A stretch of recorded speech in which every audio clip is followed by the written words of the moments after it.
there's still a lot of joy to be had in life. I think that, there's a tendency to look on people with disabilities or people with illnesses and focus on how they're different or the negative. It's only society's attitude that limits us, and I just can't believe what a joy Joseph has been to us.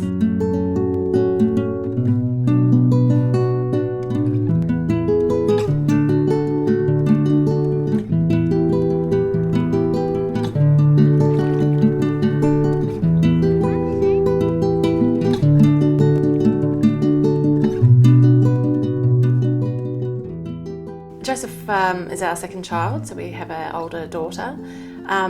When I was pregnant with Joseph, everything seemed fine. Had a really normal, healthy pregnancy, normal birth, and Joseph appeared really healthy when he was born.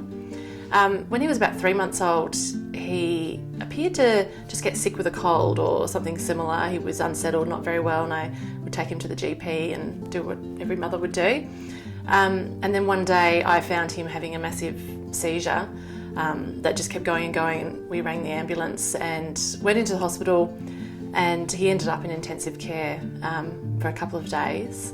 It was really difficult because we were in and out of the hospital constantly, and of course at that time our daughter was 3, and we had just moved to a new town as well, so it was extremely stressful and extremely difficult, and it was also made very difficult that we didn't have a firm diagnosis. So he obviously had a very severe and serious epilepsy syndrome, but we weren't able to get a clear prognosis. Everything was very vague. I think we probably held on to a lot of hope in the first year or two that, he might suddenly stop having the seizures and then begin to develop normally. So it was actually very difficult that his disability unfolded quite gradually. Joseph it's an early onset infantile encephalopathy.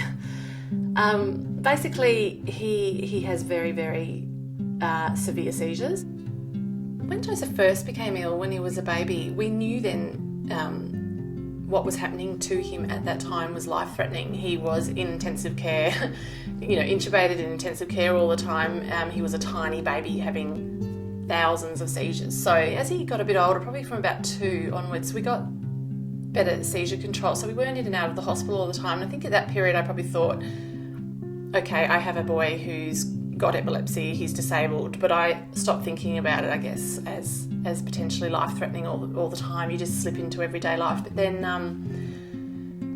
as time went on, and he would be in hospital with pneumonia or, things like that, just other medical issues that are associated with his epilepsy and everything, it began to dawn on us that he was still extremely fragile. I can't remember who actually first suggested Very Special Kids to me, but that was the moment, when I looked at it, and I spoke to his paediatrician about it, and I said, it's for children with life-threatening illnesses, and she sort of said, Joseph would be classed as having life-threatening. So yeah, that was a difficult period, actually. The very word palliative care can raise all sorts of anxieties in families because they associated that with terminal care, in other words, the last few days of life. I, for ages, would not have thought of Joseph as being palliative, and I think this is a big thing too. Paediatric palliative care is holistic care of a child who has a progressive illness, and all that is about trying to ensure this child, in the context of his or her family, have the best quality of life.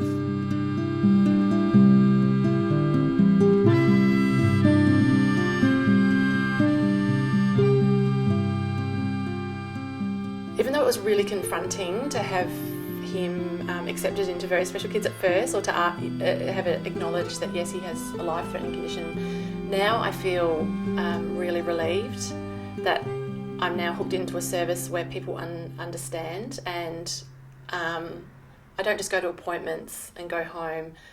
I've got a group of people around me now all the time. It's a safety net, actually. That's what it feels like. You feel like someone's got your back, that there's something there to help you, and if you're struggling, there's someone there. And it's not even just the respite house, it's the worker, your local worker, It's really invaluable. We do a lot of physical therapy with Joe. We do a lot of work. I do a lot of work with him at home. So he has made gains. So he can stand in a standing frame. Sometimes he can sit a little bit on his own if he's propped up just right with cushions and things like that. Lots of the therapists and people we've met over the years have developed a really strong bond with Joe. So, he sort of collects friends. He likes to be outside. So he likes it if you've got his wheelchair and you go out in the paddock or down a laneway or something and it's rough and you're pushing him over it. He's a typical little boy in that sense, he loves that. He loves it if you're in the car and you're going down a rough road and the car's bumping around and he'll laugh. I think for us the best thing was that now he's more aware of the world around him and, tries to participate in his own way.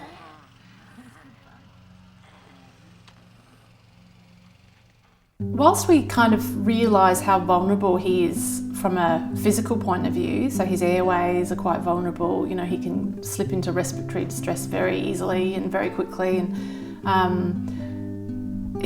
he's so tenacious. He started school in February this year, or end of January.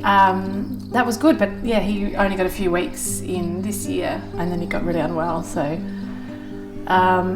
then he spent the next 2 months in the hospital. It was actually his birthday, so it was the end of February and it was his 6th birthday. And on the morning of his birthday, we noticed he woke up with a bit of a temperature and he didn't look too well. And then over the next hour or two, I noticed his breathing was just becoming more laboured. So we ended up at the hospital here in Ballarat, and it was pretty evident he needed to be transferred to the Children's Hospital in Melbourne. So he was flown there in the helicopter. He had 3 failed extubations trying to get him off the ventilator. It was pretty horrible. He didn't look very good, and we decided to try one more time to get him off the ventilator, and the 4th time actually worked. But all up, he was in intensive care for 8 weeks. Luckily, this time, we managed to get him off that ventilator and we managed to bring him home, but we definitely had to face not being able to bring him home. The best moment, I think, for me was the day he left ICU. Because even though the ICU staff, the nurses and the doctors had just been wonderful, that day when they said, okay, no, he's well enough to go to a ward now, that was incredible. And that's when we thought, okay, he's going to come home. Our goal is to keep Joseph at school. He loves school, he loves the stimulation, and he loves being around the other children. I'm trying to keep him well. But then also, like I was saying, we just want to try and enjoy life.